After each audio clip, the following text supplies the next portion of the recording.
The term New Topographics comes from this 1975 exhibition and exhibition catalog by William Jenkins, titled New Topographics, subtitled Photographs of the Man-Altered Landscape.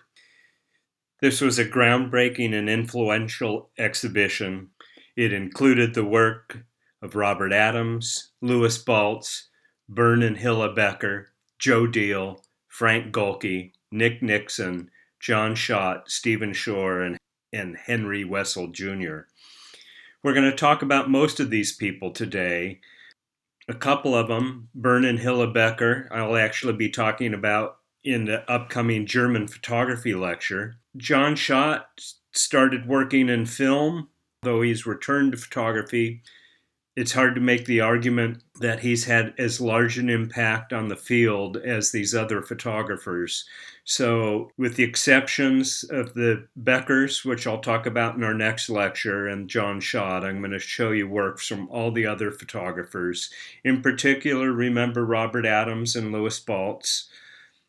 While Ansel Adams and his followers made dramatic photographs of the awe-inspiring beauty in the American landscape, the new topographic photographers emphasized the tension between the land's traditional beauty and the results of our presence within it. Robert Adams wrote, "Pictures should look like they were easily taken. Otherwise, beauty in the world is made to seem elusive and rare, which it is not." While each of the new topographic photographers were influenced in their own way, some general approaches that they all share are really based on some historic traditions. The idea of the historical witness that we saw in 19th century pioneer American landscape photography, where the dominant theme of landscape throughout has been the phenomena of change. We saw that in the land use symbols of the 19th century, the tree stump and the railroad. In the 20th century now, it's the effects of the automotive-oriented culture.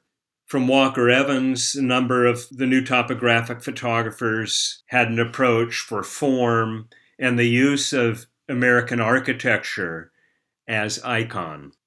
Pop art and Ed Ruscha in particular's use of banal subject matter is assumed by the new topographic photographers as well.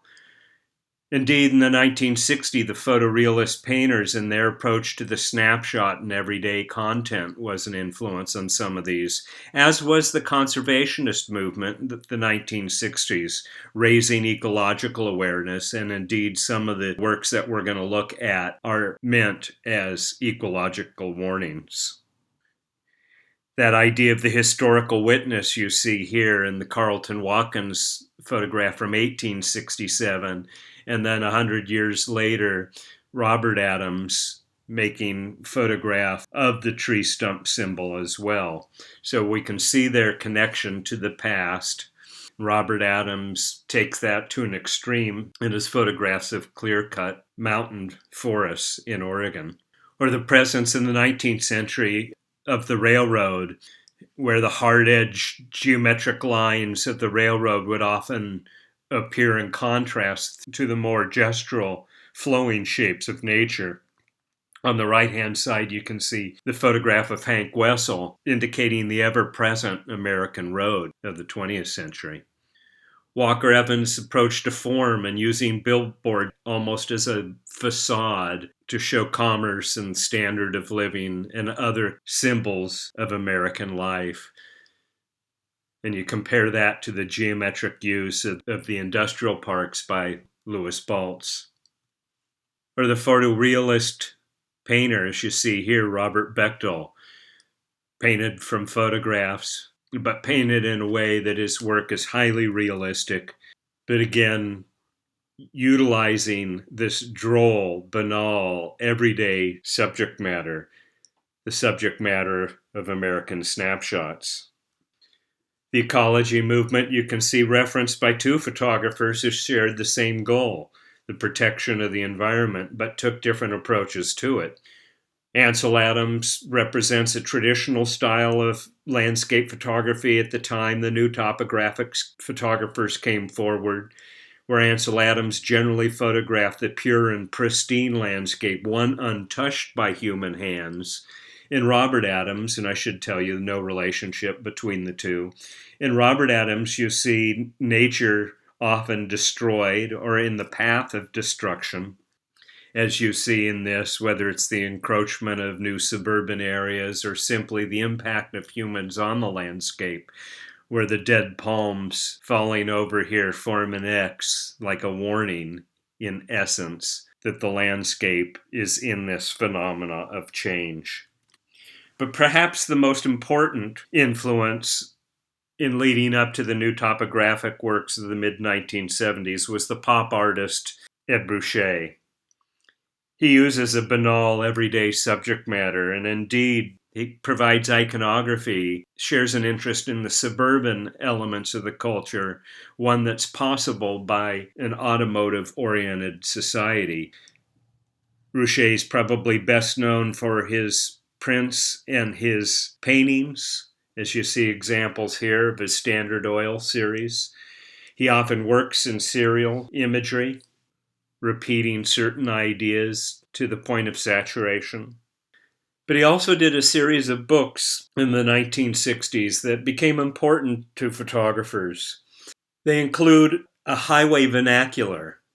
In these books, Ed Ruscha generally took some sort of social artifact, in this case, gasoline stations. Sometimes an adjective or other times simply a number. The number's more or less random. So we have 26 gasoline stations. And indeed, when you open the cover, there are pictures of 26 gasoline stations. Sometimes Ruscha made the photographs, sometimes he hired others to make photographs for him. The fact that they represented a gas station was what was important. The gas station was part of the American vernacular. And the fact that Ruscha recognized that they serve as a social artifact is important movement in the direction of new topographic photography.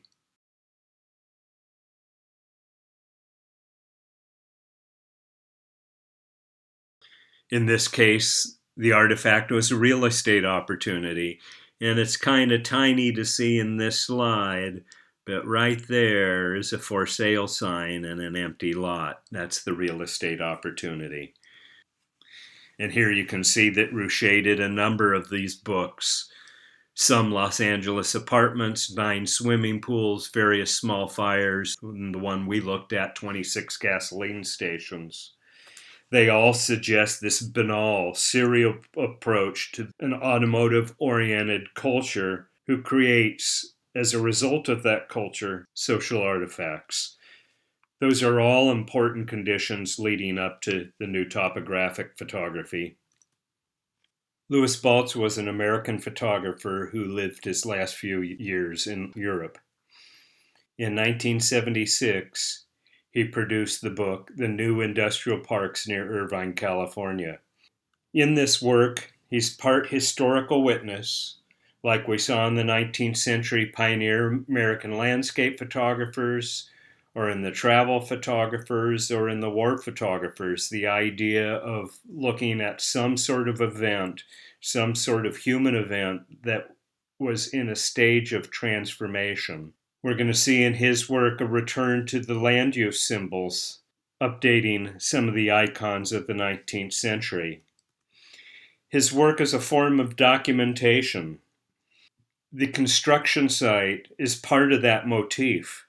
You'll notice in many of his photographs that they're either partially built or partially painted. What we're witnessing is that act of transformation of once a pristine landscape to now one that's been graded, plowed, pushed aside, made room for these series of industrial parks. So the act of transformation, the construction site's an important part of that land use symbology. I would argue his title, The New Industrial Parks, he didn't just call them the industrial parks. The fact that he called them the new industrial parks, again, is a reference to that transformation, to the phenomena of change, of something in the process of being changed. His photographs are starkly seen and geometric. He takes a formal stance in his work where he doesn't generally vary his vantage point. He's usually shooting at a particular height at a particular distance from the buildings, often as flat facades, but not always, as you see in this photograph. By repeating his formal stance, that sense of repetition allows for the thing that changes from photograph to photograph is what's in front of his lens. In other words, we're not questioning his formal approach from one picture to the next, but instead, the form almost becomes neutral, where the subject matter is what's documented and rendered and changes from image to image. If I can go back for a second, let me also point out the dirt pile, where we used to have tree stumps in the 19th century that indicated our presence in the landscape as we were changing the frontier, as we were moving the frontier and gradually migrating into it.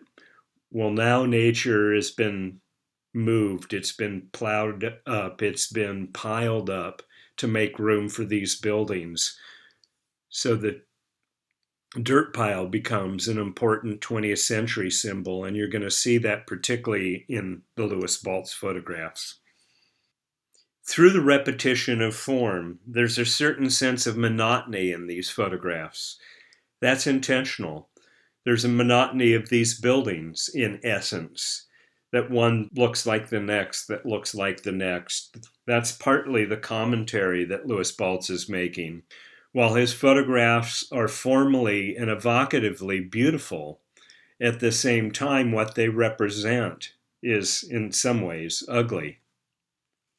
I'm going to read a bit from his obituary in the New York Times.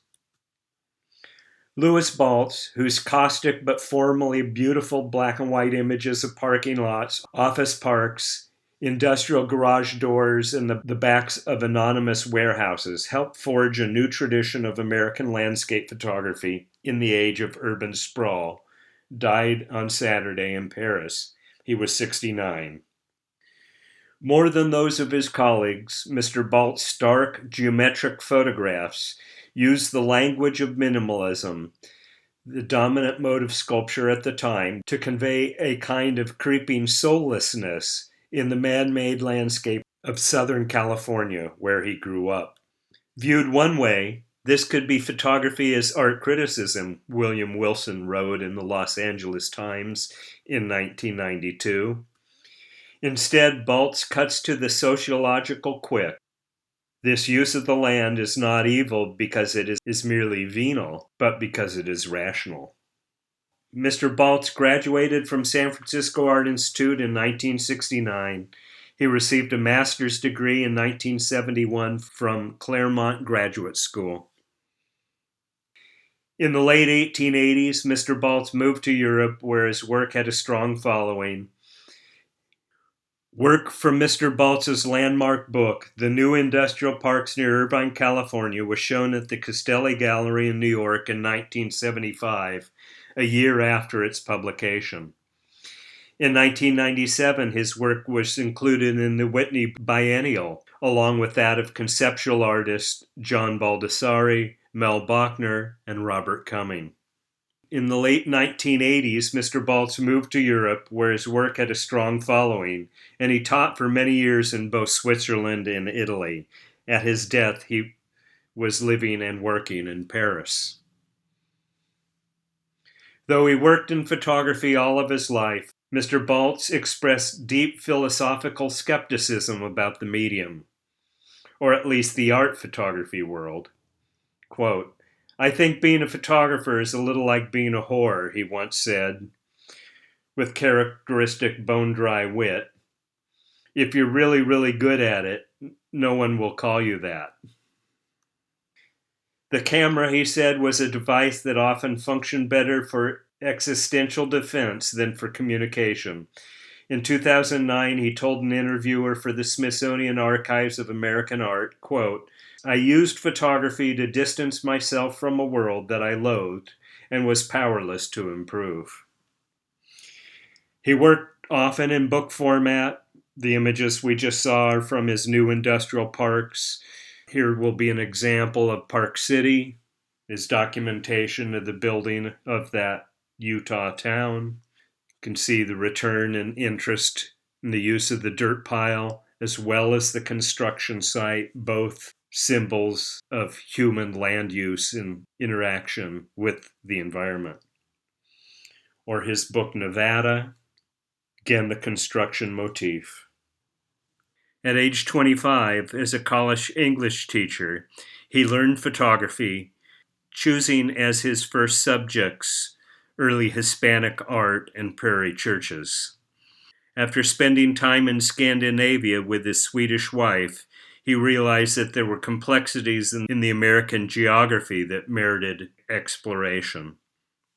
In the 1970s and 1980s, Adams produced a series of books, including The New West, that focused on expanding suburbs along Colorado's front Rocky Mountain range. These books pictured human development, but also the light, scale, form, and silence of the natural world. He has continuously examined a mixture of humanity's imprint with nature's resilience in the wider Western landscape. Just like with Louis Baltz's new industrial parks, the title The New West, with the title new, it implies something different, something as in a state of change, what Jonathan Green called the phenomena of change. In Robert Adams' work, we see a direct comparison to the 19th century pioneer American landscape photographers and their documentation of the building of the Transcontinental Railroad. In Robert Adams' work, we see the effects of a modern automotive-oriented culture. In essence, in Robert Adams, the railroad is replaced by the highway. We're going to look at some images from the book The New West. The New West essentially takes us on a journey. It starts us out in the prairie outside of Denver. We gradually move into town on the highway, through town, up into the foothills and into the mountains. In the outskirts of town, we see a few more symbols of land use. The for sale sign, not dissimilar to the for sale signs that we saw for real estate opportunities in the Ed Ruscha book. Here, if you want a piece of the barren landscape outside of town, is your opportunity. Notice, too, that the trees in the 19th century photographs have been replaced sometimes by tree stumps, but more prominently in the 20th century by telephone poles made from the former trees. One unfortunate occurrence of the highway is roadkill. So his photographs document a variety of the ills, a rhythm set up by the telephone poles in the background and what look like dancing clouds above.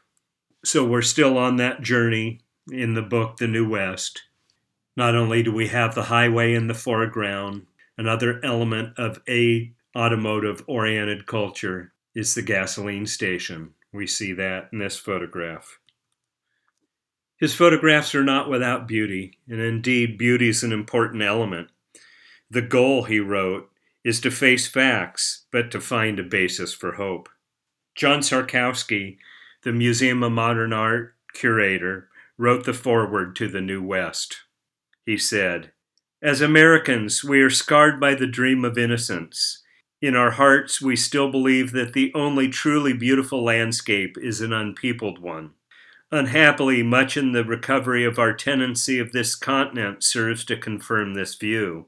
So to wash our eyes of the depressing evidence, we have raced deeper and deeper into the wilderness, past the last stagecoach stop and the last motel, to see and claim a section of God's own garden before our fellows arrived to spoil it. Now, however, we are beginning to realize that there is no wilderness left. The fact itself is without doubt sad, but the recognition of it is perhaps salutary. As this recognition takes a firmer hold on our consciousness, it may become clear that a generous and accepting attitude toward nature requires that we learn to share the earth, not only with ice, dust, mosquitoes, starlings, coyotes, and chicken hawks, but even with other people.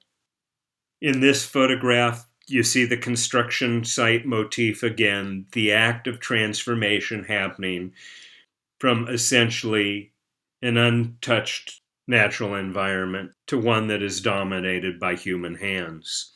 Interestingly and symbolically, if you look carefully, it's Darwin Place. Darwin's theory of evolution, we're essentially seeing here the evolution of the landscape. So in Robert Adams, we see highways, trailer parks, tract homes, all things made possible by the automobile. Tract homes become the new forests.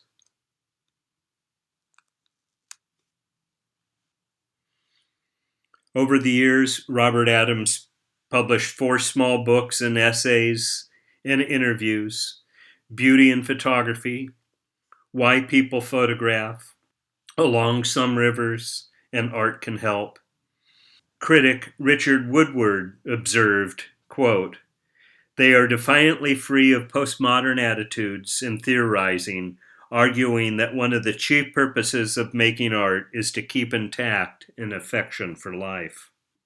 Again, in the New West, and the journey that he takes us spatially from one kind of environment to the other, we start on the outskirts of town, gradually move in, first into suburbia, which you've seen, and now you can see the distant city, Denver, in the background.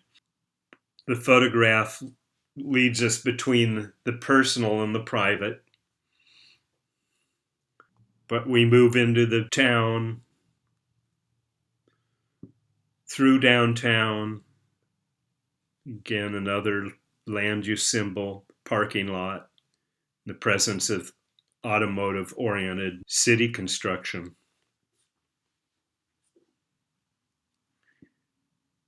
The ever-present parking lot. Another aspect of the automotive-oriented culture is drive-in movie theaters, which are largely today a relic of the past, but not entirely. So we headed through town and moving back out of town into the foothills. You can see some scant farming along the outer edges of the city. The road leads us up into these mountainous environment, but the ever-present reminder of human presence, graffiti.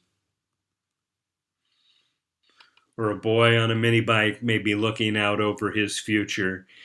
In the foreground, countless tire tracks that make us aware of that automotive-oriented culture.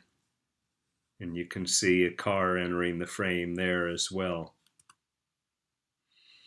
Further into the mountains, but still the Bill plus Susie graffiti, reminding us of humans' presence everywhere. Not only that, but you got to start to see the element of smog.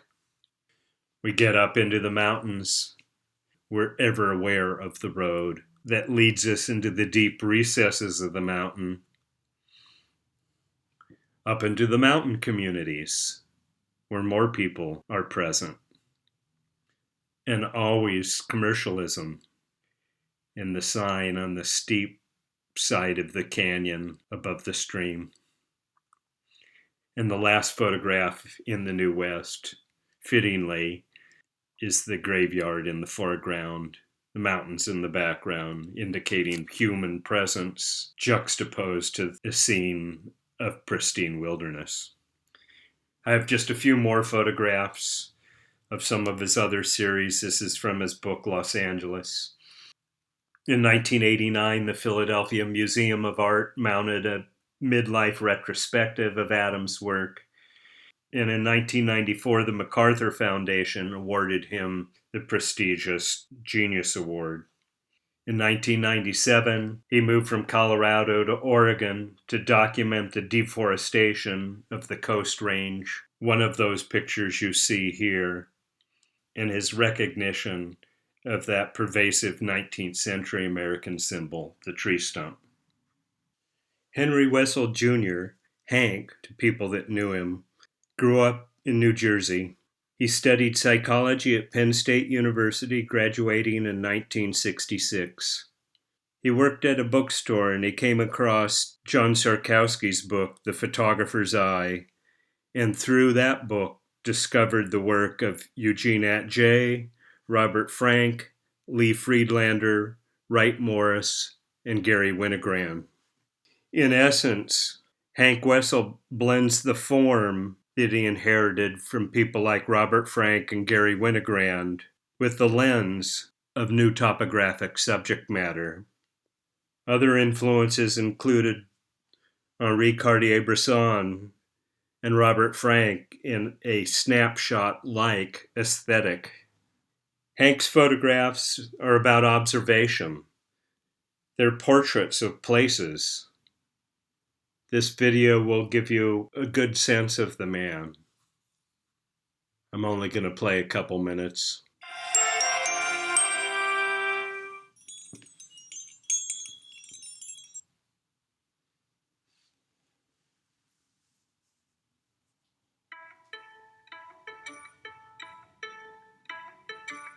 In the still photograph, you basically have two variables: where you stand and when you press the shutter. That's all you have. Bay Area photographer Henry Wessel has been documenting California and the American West for over 30 years. SF MoMA has mounted a retrospective of his work featuring over 80 mostly black and white photographs. All of this is hidden from our eye. You can only see it. I mean, it's hidden in the flux of time. A native East Coaster, Henry was attracted to California by the good weather, which let him shoot outdoors year-round. But more importantly, he fell in love with the amazing light. In the dead of winter, I flew from Rochester, New York, where it was freezing cold. It's like wind chill, the lake effect, wind chill 20 below, and, snow was 5 feet high. It was like horrifying. And I flew to Los Angeles. It was in January, I think. I got off the plane, and it was like, whoa. It was like being in paradise. I mean, the light was so sharp. Everything. You could see the edge on everything. And when I got off the plane, it was like I wanted to photograph everything that was there. Everything. I mean, I couldn't stop. Henry often trains his lens on incredibly ordinary scenes: parking lots, strip malls, snapshots of suburban houses. But he manages to create poetry out of the mundane. This photograph of the dirty dishes and this photograph of the dirty kitchen. I mean, I like them because they both remind me that it can happen anytime, anywhere. You don't have to be in front of stuff that's going to make a good photograph. It's possible anywhere.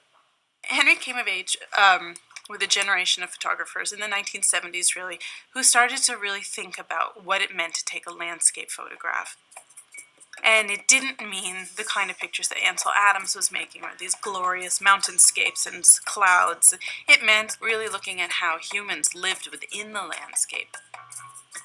I take pictures where I am, where I happen to be. I mean, I have made pictures that are pretty well-known pictures. I made them when I was in the Midas muffler shop, waiting to get my muffler fixed. So I don't go out to take pictures. I take pictures. Henry Wessel was prolific. I studied with him for a couple of years at San Francisco Art Institute. I know over winter break one year, he went to Hawaii, I think for 2 weeks. He came back and said that he shot 1,100 rolls of film. He told me later, I think I got 4 good ones. John Sarkowski, the curator of photography at the Museum of Modern Art, gave Wessel a one-person show at the Museum of Modern Art in 1972. Hank was 30 years old. The next year, Wessel's work was included in Sarkowski's book, Looking at Photographs. In 1975, his work was included in the new Topographics at the George Eastman House. Hank was never without his Leica. He was always alert to the possibilities for pictures. Like Winogrand and Friedlander, all subjects were potential raw material. He had retrospective exhibitions at the Museum of Contemporary Art in Los Angeles in 1998, the San Francisco Museum of Modern Art in 2007, as well as in Cologne, Germany in 2007 as well. He told the New York Times, "Part of it has to do with the discipline of being actively receptive. At the core of this receptivity is a process that might be called soft eyes. It is a physical sensation. You're not looking for something. You are open, receptive. At some point, you are in front of something that you cannot ignore." Hank used to advocate to take pictures every day, even if you knew you weren't going to use them. They were raw material. They were practice for your eye. They were practice looking. While we look at this series from his later color house pictures, I wanted to make a statement about teaching. I've been teaching photography for 40 plus years, but I had good role models. I studied with many people, including Hank Wessel. I put together a list, I think, of everybody I studied photography with. I'd like to read those and mention Hank. I studied with Harry Morrow, Perkle Jones, Jack Fulton, Linda Connor, Hank Wessel, John Collier, Oliver Gagliani, Harry Bowers, Betty Hahn, Van Darren Koch, Tom Barrow, Rod Lazorek, Ann Noggle, Gwen Widmer. I studied the history of photography with Fred Parker, Marjorie Mann, Beaumont Newhall, and Nick Nixon Jr. Of all of those teachers, and I gained something from every single one of them. Some I gained much, but none more than Hank Wessel. I learned more from Hank in the 2 years that I studied with him than anybody. That practice I still put forward in my work today. He had an exacting approach to the discipline of photography as well as to teaching, and he was a great role model in both. Sadly, he passed away in 2019. Stephen Shore is self-taught in photography. At age 10, he received for a gift a copy of the American Photographs by Walker Evans. That was a great influence on his early work. In this picture, you can see evidence of that with American content mixed with an exacting approach to formal geometry. When he was just 14 years old, Edward Steichen at the Museum of Modern Art in New York bought 3 photographs. He received a National Endowment for the Arts grant in 1974. At the time, he was one of 2 photographers to have been given one-person shows at the Metropolitan Museum of Art in New York. This photograph, you can see shades of Ed Ruscha in his Standard Oil series.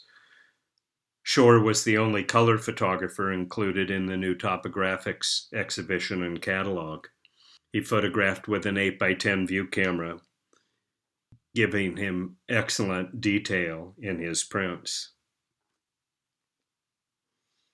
His 1982 book, Uncommon Places, was what one critic said, the Bible for new color photographers.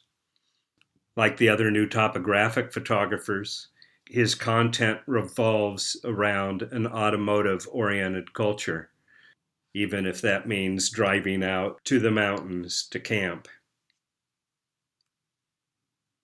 or to spectate.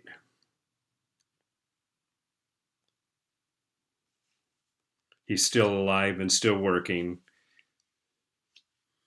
Joe Deal received his Master of Fine Arts in Photography from University of New Mexico.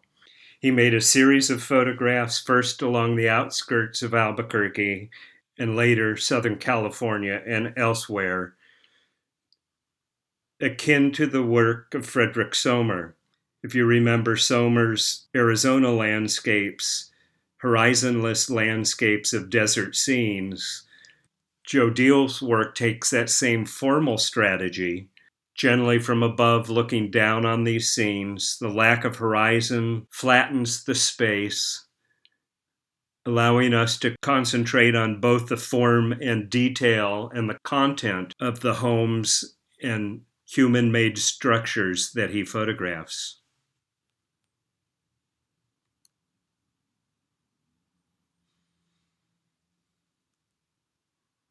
Here's an example of Frederick Sommer's work. And while they share a formal concern, Joe Diehl's work comments on the environments of the suburban and urban encroaching upon nature. Joe directly preceded me in graduate school at University of New Mexico. I didn't meet him until many years later. He served as the dean of the art school at Washington University in St. Louis when I was chair of the art department at University of Missouri, St. Louis. I got to know him a bit there. Ironically, he had been on a National Endowments for the Arts panel the year that I got a National Endowment for the Arts grant, although I had not yet met him.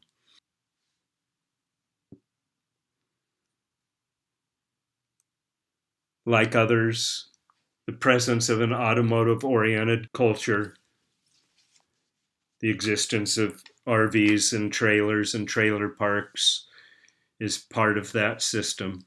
So roadways, tract homes, trailer parks, industrial parks are all part of the new landscape of the 1970s new topographic photographers. Frank Gohlke received his Bachelor of Arts degree from the University of Texas in English Literature. He received an MA in English from Yale University in 1966.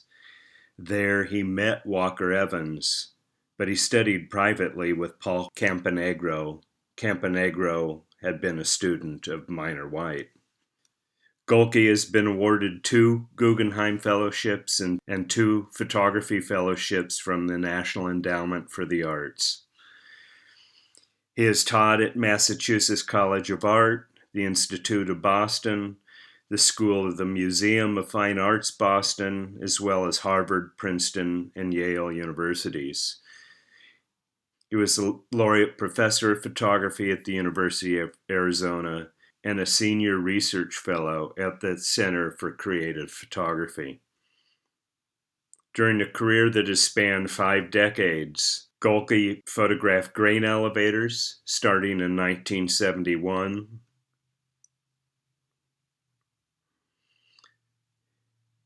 the aftermath of the 1979 tornado that hit his hometown in Wichita Falls, Texas, as well as the aftermath of the volcano explosion at Mount St. Helens in 1981. The Mount St. Helens pictures both show nature's impact as well as human impact within it. Gohlke said in an interview about the new topographics, "I agree that it marks a watershed in the way landscape as a genre in photography is understood, but the landscapes of everyday life, in particular the distinctive marks of culture and the visible features of inhabited spaces, has been a subject of interest in academic fields including geography, history, anthropology, art history, literature, and environmental science, among others, for some time. Since the 1950s, all of those disciplines had been contributing ideas to a loosely defined but concrete amalgamation, frequently referred to as landscape studies. New topographics is one indicator among many of the movement of ideas that has long been of interest mostly to geographers and other specialists in culture at large."